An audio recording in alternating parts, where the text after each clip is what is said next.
Okay, number 20, a function is shown, f of x equals 2/3 x plus 3.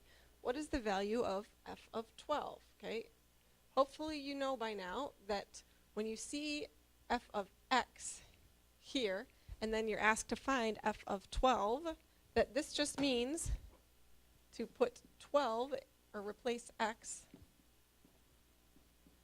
with the number 12. All right, that's what this is asking you to do. So if the original equation, you could write it on your paper, f of x equals 2/3 x plus 3.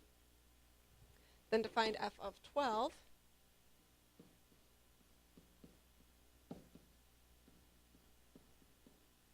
then you can put 12 in for x. F of 12 equals 2/3 times 12 plus 3. All right, you could type this on a calculator if you felt the need.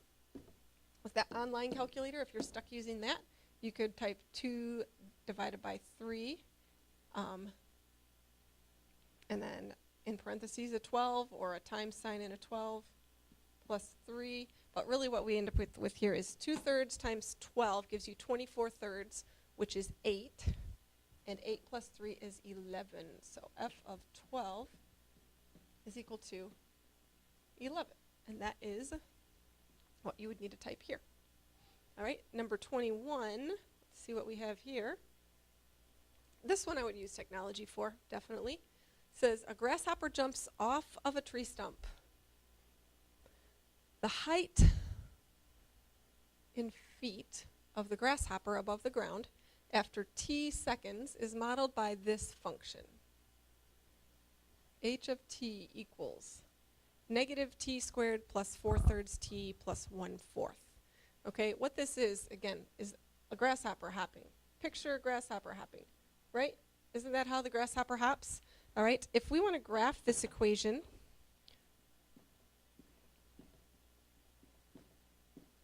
using our technology that we're allowed to use, then you would simply need to know that instead of h of t, okay, instead of h of t, we need to use a y. Instead of t's, we need x's. So I'm going to rewrite this equation using the variables that are available to me on that calculator. And I'm going to think of this as the equation y equals negative x squared minus 4 divided by 3, 4/3 x, plus 1 divided by 4, 1/4. Okay, so this is what I want to put on in my calculator, because they're asking after how many seconds will the grasshopper land on the ground. So if this was the starting, we want to know when will he get back to here again? Okay, what time will be on our x-axis at that point? So y equals negative x squared minus 4/3 x plus 1/4. I'm going to have to look at that again. All right, reset. Negative x squared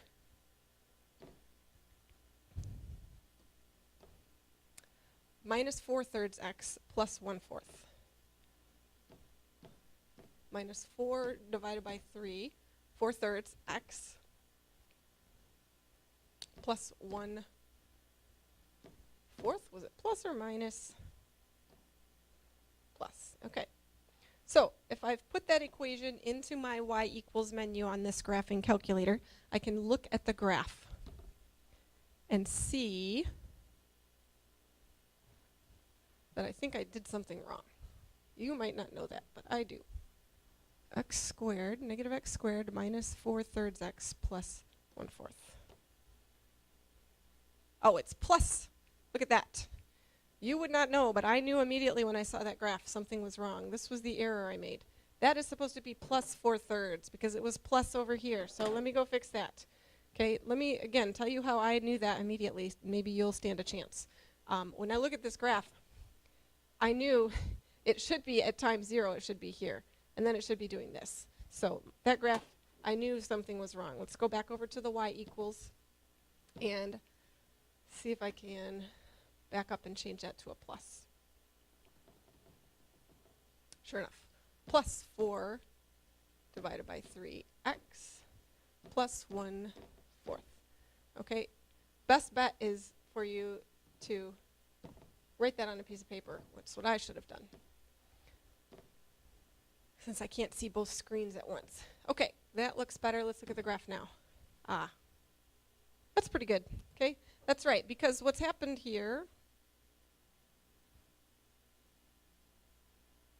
is the grasshopper must be jumping from a ledge somewhere. So if he's jumping from a ledge and he's going to jump down to the ground right here, I think that is at time 1.5 seconds. That's my guess. At 1.5 seconds, that's when he's going to be on the ground. All right, so go back over here and let's analyze this. After how many seconds will he land on the ground?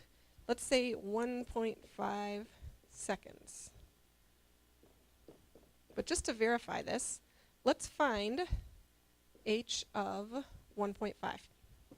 Let's put 1.5 seconds in and see what the height of the grasshopper is. H of 1.5 equals negative 1.5 squared plus 4/3 times 1.5 plus 1/4. So that is a lot to type into your calculator, but you can type that again. You have to use the division sign for those fractions. Negative, make sure you put parentheses. Well, it's not necessary here. It's a positive 1.5. Negative 1.5 squared plus 4 divided by 3 times 1.5 plus 1 divided by 4. Sure enough, you know what that equals? It equals 0. H of 1.5 equals 0. Okay, what that means is at time 1.5 seconds, height is 0 feet. So that's how I can confirm that sure enough, how many seconds? 1.5 seconds. Okay, that should do it here.